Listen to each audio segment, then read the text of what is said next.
코스피가 오전 상승분을 모두 반납하고 하락 전환했습니다. 외국인은 줄곧 매도 우위를 보인 가운데 기관이 장중 매도로 전환했습니다. 여야 견해차를 좁히지 못한 상법 개정안이 더불어민주당 주도로 국회 본회의를 통과했습니다. 국민의힘은 즉각 반발하고 제2요구권 행사를 건의했습니다. 전국 아파트 등 공동주택의 공시가격이 올해 3.65% 오른 가운데 서울 강남권은 10% 넘게 급등했습니다. 강남 3구에서는 이번 주 아파트값 시세 역시 높은 상승세를 보였습니다. 지난해 사교육비 총액이 30조 원에 육박하면서 4년 연속 최대치를 경신했습니다. 6세 미만 미취학 아동에도 인당 30만 원 이상의 사교육비가 쓰였습니다.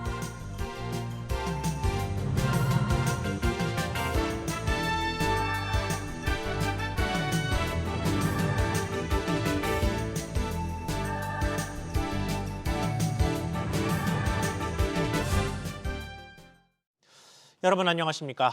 미국발 훈풍에 초반 상승 출발했던 코스피가 점차 상승폭을 줄이더니 급기야 장 마감을 앞두고 하락 반전했습니다. 시간이 흐르면서 점차 하락폭을 넓혀가는 모습인데 장 초반 매수에 나섰던 기관이 돌아선 영향을 받고 있습니다. 금융시장 마감 앞둔 상황 알아보겠습니다. 송태희 기자. 네, 코스피가 상승 기조를 이어가지 못하는 모습입니다. 그렇습니다. 장 초반만 하더라도 0.8% 가까이 오르면서 1%대 상승 기대감이 있었습니다만 코스피는 0.3% 하락하며 2,565선도 위태한 상황입니다. 코스닥도 하락 반전하면서 0.6% 떨어진 724선에서 거래되고 있습니다. 정치적 불확실성과 미국발 관세 이슈가 다시 부각되면서 발목을 잡고 있는 양상입니다. 매수 주체 측면에서는 오전 1,000억 원 가까이 매수에 나섰던 기관이 순팔자로 돌아선 것이 주 요인입니다. 시가 총액 상위 종목 중에는 삼성전자가 소폭 하락하며 다시 5만 5천 원 선 아래로 내려갔습니다. 오전에 20만 원대를 회복했던 SK하이닉스는 1.5% 가까이 떨어지면서 19만 6천 원 선에서 거래되고 있습니다. 삼성바이오로직스, LG에너지솔루션도 각각 2% 넘게 하락하고 있습니다. 네, 다른 특징주 그리고 아시아 증시 상황도 짚어볼까요? 대한전선과 특허 분쟁을 벌이고 있었던 2심에서도 승소하면서 LS그룹주가 동반 급등하고 있습니다. LS와 LS네트워크스가 각각 17%, 8% 내외 오르고 있습니다. 인보사로 불렸던 관절염 치료제 TGC의 미국 시장 진출 기대감으로 코오롱 티슈진과 코오롱이 6%, 8% 내외 상승하고 있습니다. 현대로템은 오늘도 9% 상승하며 신고가 행진입니다. SK가스와 CJ가 각각 5%, 4% 비교적 큰 폭으로 상승하고 있습니다. 고려아연은 8% 하락하고 있습니다. 아시아 증시는 대체로 약세입니다. 일본 니케이가 보합권을 유지하고 있지만 대만 가권이 1.4%, 홍콩 항생, 홍콩 H지수가 1.6% 하락하고 있습니다. 상해 심천지수도 0.8%, 1.4% 떨어지고 있습니다.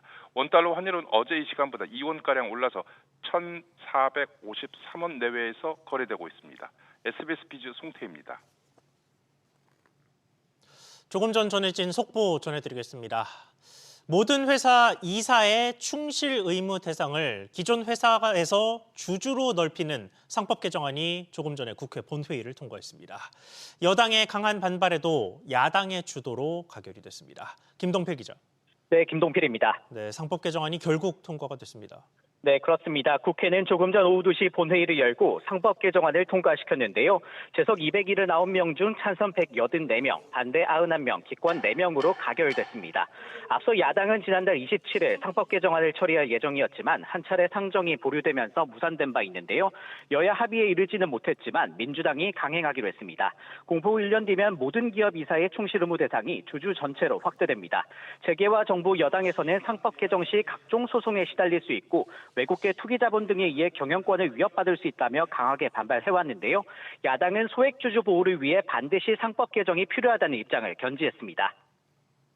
네, 통과 과정에서 여당의 움직임은 어땠습니까? 네, 오늘도 반대와 기권하면서 자본시장법 개정으로 대신할 수 있다고 주장했는데요. 권성동 국민의힘 원내대표는 상법 개정안을 당론으로 반대하겠다고 입장을 밝히기도 했습니다. 국민의힘은 최상목 대통령 권한대행에게 제2요구권, 다시 말해 거부권 행사를 건의할 것으로 보이는데요. 거부권 행사 시 국회의 재결이 있을 때까지 법안 기능이 정지됩니다. 다만 이견도 적지 않은데요. 이복현 금융감독원장은 다시 원점으로 돌리는 행태의 의사결정은 수용할 수 없다라면서 거부권 행사를 직을 걸고 반대하겠다는 뜻을 밝혔습니다. SBS 비즈 김동필입니다. 부동산 시장 상황 짚어보겠습니다. 부동산 관련 세금을 비롯해서 다양한 곳의 기준으로 쓰이는 공동주택 공시가격이 발표됐습니다.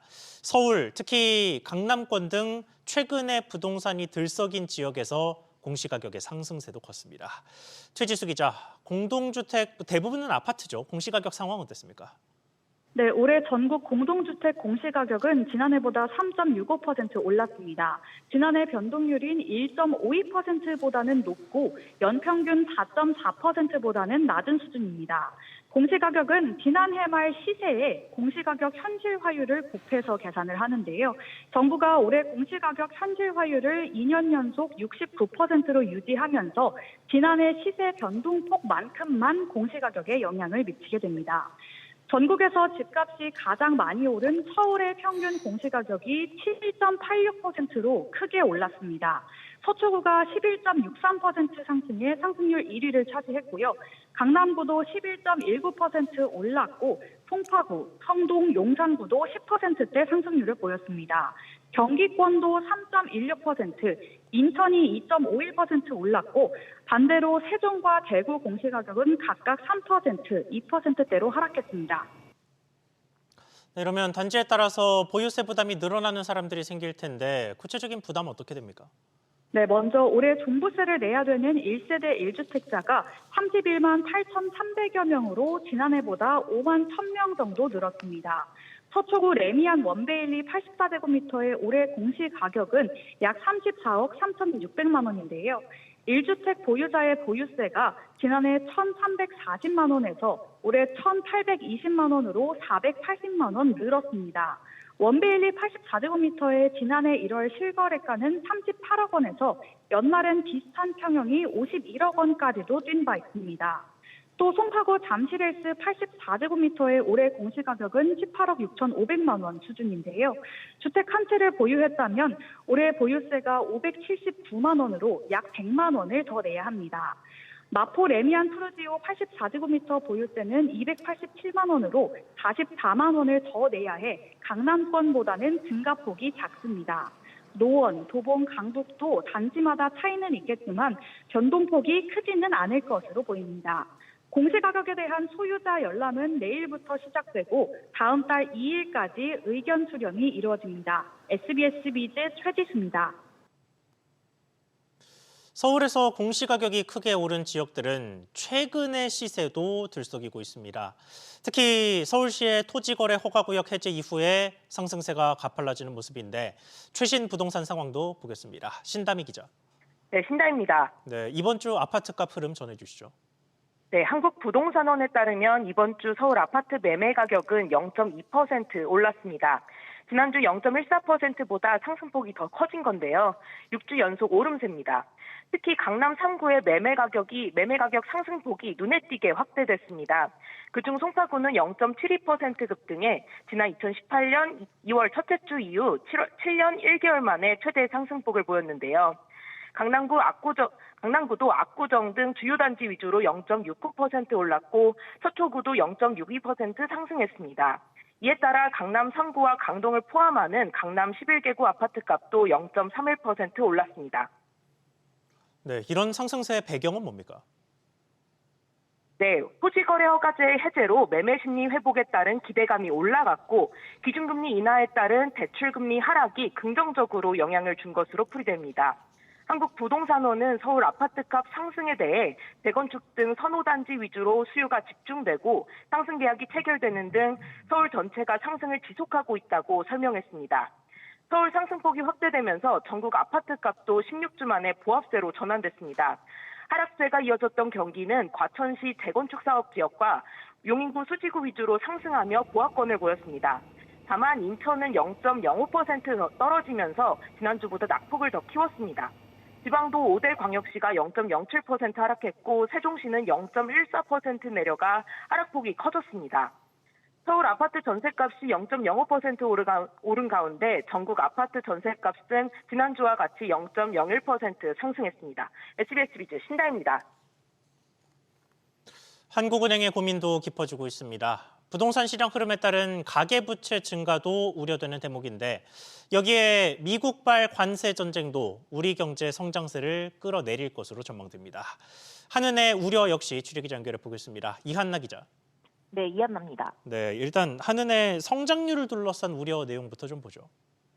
네, 한국은행은 올해 내년 경제 성장률이 1.4%까지 낮아질 수 있다고 내다봤습니다. 앞서 한은은 각각 1.5%, 1.8%로 전망치를 제시했는데요. 하지만 관세 전쟁이 더 심해지면 올해 0.1%포인트, 내년 0.4%포인트 더 낮아질 것으로 추정한 겁니다.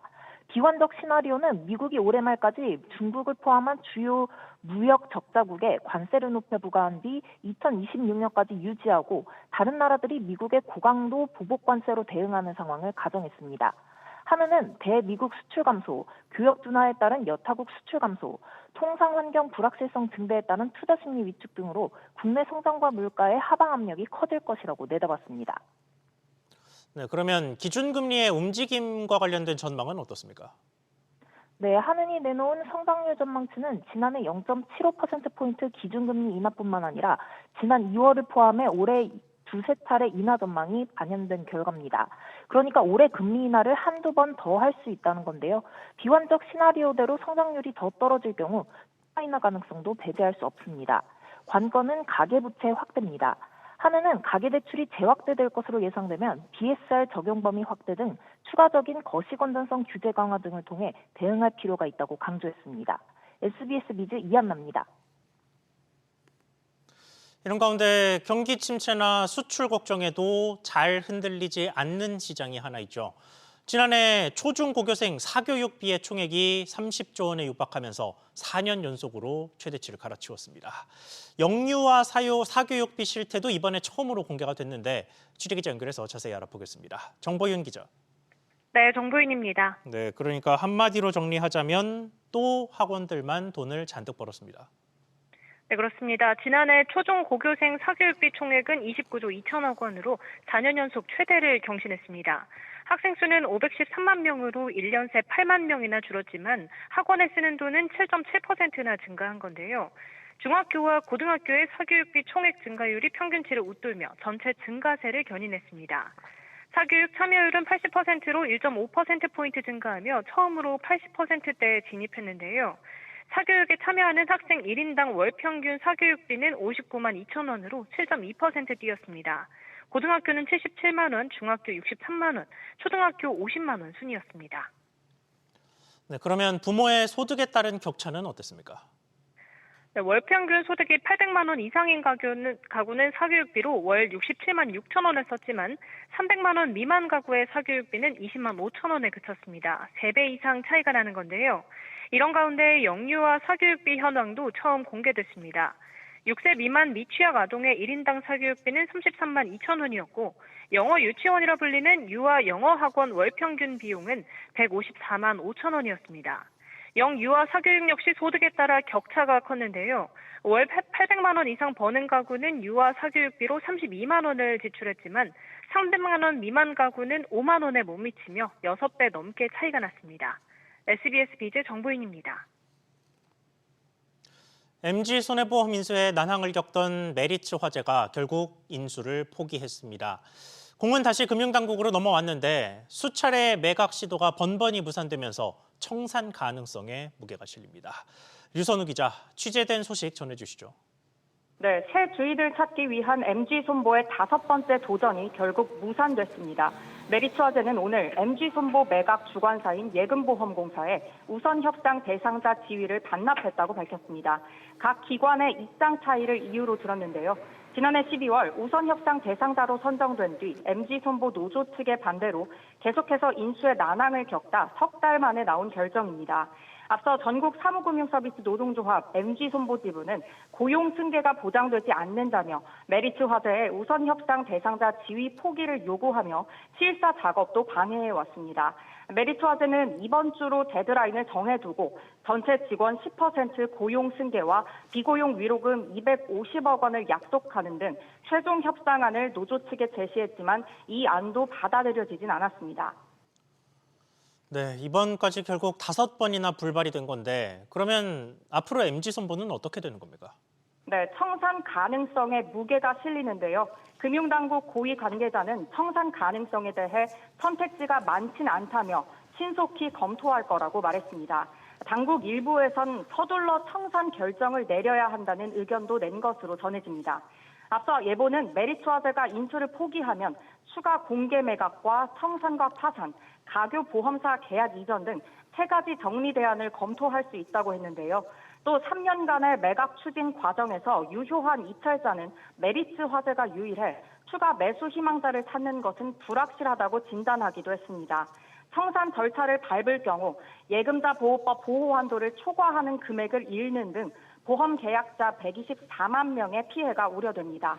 SBS 비즈 유선우입니다. 기업들 소식 더 연달아 전해보겠습니다. 보름 사이에 공사 현장 2곳에서 인명사고를 낸 현대엔지니어링의 대표이사가 국회로 불려갔습니다. 주우정 대표이사는 사과의 뜻을 밝히고 피해 지역 주민들을 직접 만나겠다고 밝혔습니다. 류정현 기자. 네, 유정현입니다. 네, 국회에서 어떤 이야기 오갔습니까?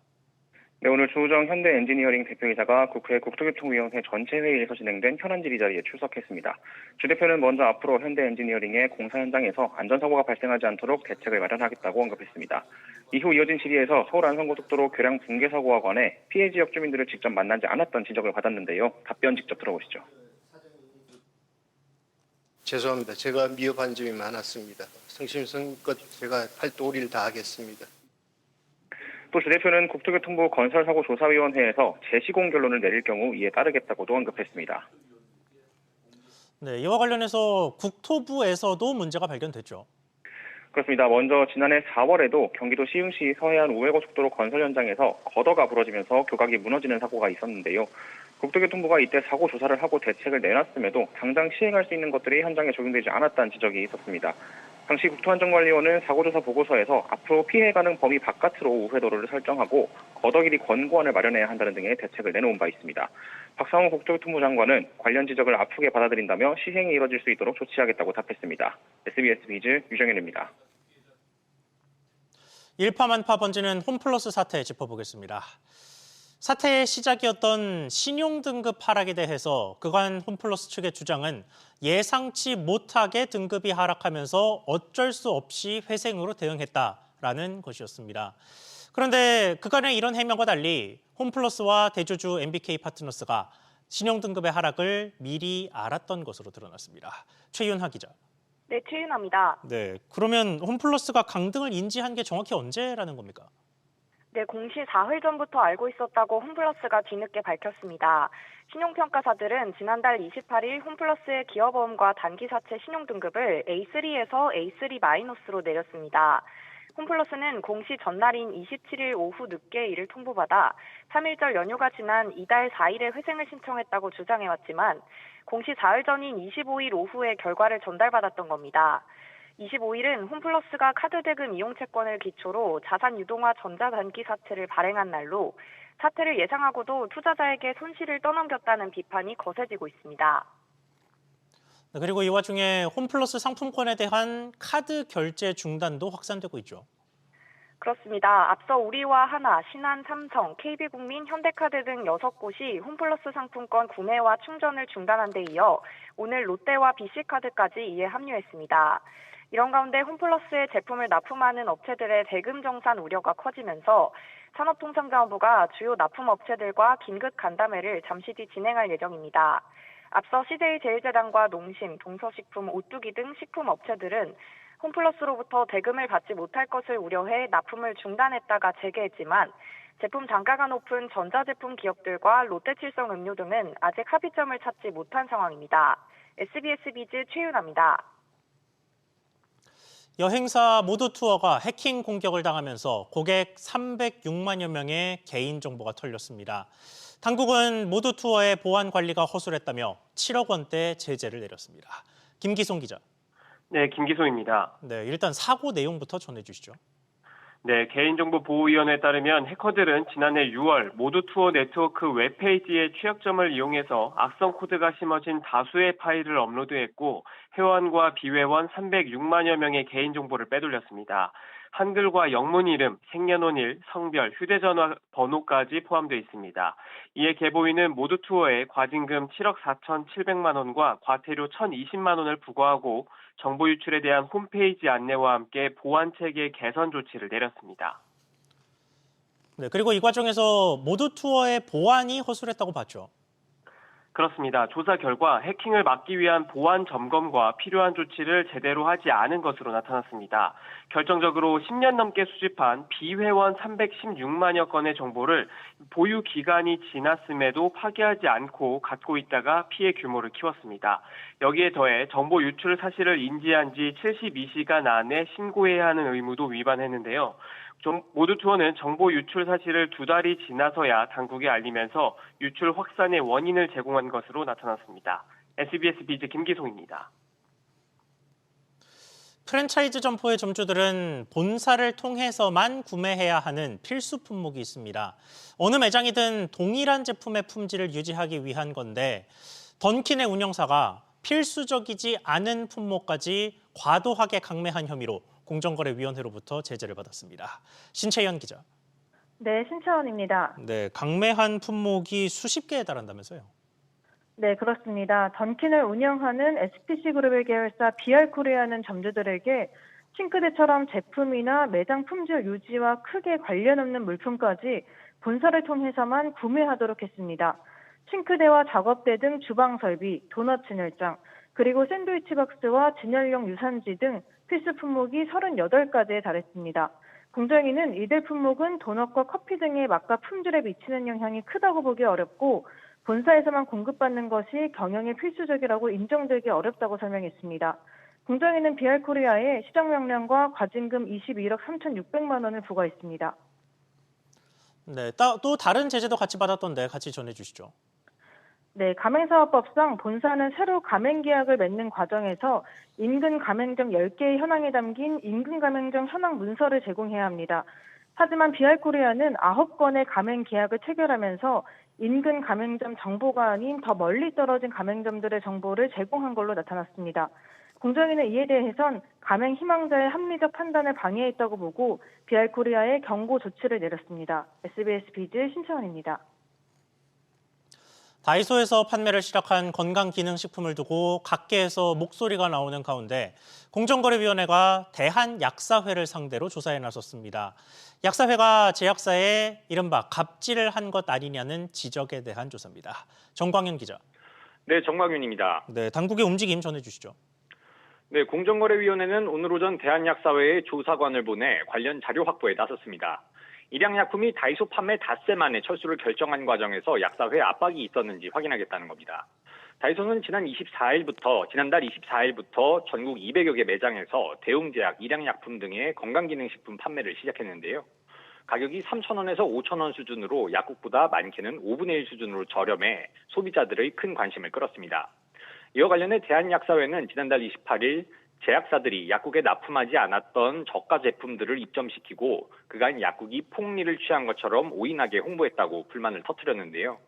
일양약품은 그날 바로 이미 납품한 물량만 소진하고 다이소에 추가 판매를 하지 않겠다고 결정했습니다. 네, 아무래도 제약사들 입장에서는 주고객인 약사들의 눈치를 볼 수밖에 없는 상황이죠. 그렇습니다. 그래서 대웅제약과 종근당 건강도 다이소에서 건강기능식품 철수를 검토하는 것으로 전해졌습니다. 대한약사회가 제약사보다 우월한 지위를 이용해 다이소 판매를 제한했다면 공정거래법 위반이 될 수 있는데요. 소속 약사들에게 다이소 납품 제약사 불매운동 등을 지시했을 경우에도 마찬가지입니다. 이와 관련해 한국소비자단체 협의회는 지난 7일 특정 직군의 이익을 대변하는 단체가 보이콧을 예고했고 결국 제약사가 건강기능식품 판매 철수를 발표하는 상황에 이르렀다고 지적했습니다. SBS 비즈 정광윤입니다.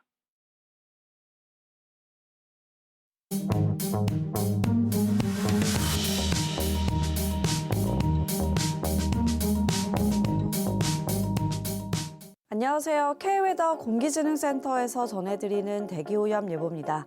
전국 공기질 실황입니다. 황사의 영향으로 먼지 농도가 대체로 높게 나타나고 있습니다. 다음은 서울시 동별 공기질 실황입니다. 역시 탁하고요. 워스 지역은 대림 3동과 2동, 북산 1동 순으로 나타나고 있습니다. 오늘 전국 하늘 가끔 구름 많겠고요. 제주는 흐리겠습니다. 한편 날은 포근하지만 일교차가 크겠고 강원 동해안은 대기가 건조하겠습니다. 공기질은 매우 나쁘겠습니다. 황사가 유입되기 때문인데요. WHO 기준은 전국 매우 나쁨, 환경부 기준은 나쁨 단계를 보이겠다고 예보하고 있습니다. 내일도 일부 서쪽으로 황사가 잔류하면서 먼지 농도가 높겠지만 이후에는 차츰 해소가 되겠습니다. 대기오염 예보였습니다.